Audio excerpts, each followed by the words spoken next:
short time ago, the House Ways and Means Committee released Trump's tax returns from 2015 through 2020, as well as returns from some of his businesses.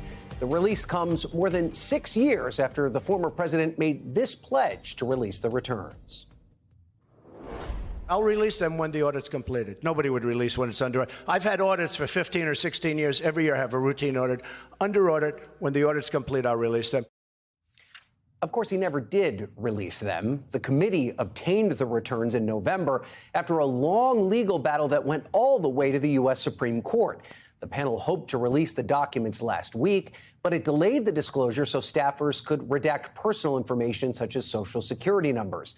Now, moments ago, the former president responding to the release with a statement saying in part, the Democrats should have never done it. The Supreme Court should have never approved it, and it's going to lead to horrible things for so many people.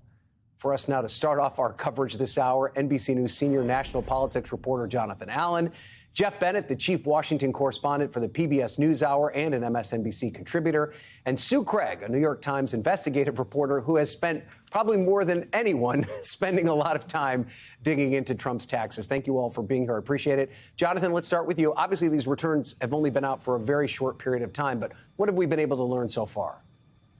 Yeah, Ryan, we have reporters going through all of these returns right now, all the hundreds of pages between the Ways and Means Committee and the Joint Tax Committee.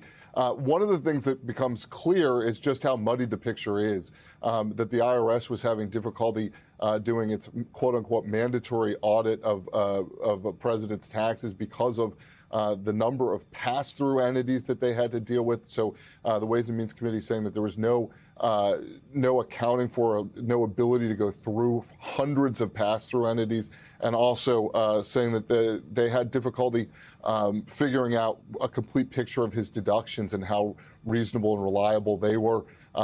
Ultimately, a lot of blame falling on the IRS for not having prioritized this mandatory audit of the president.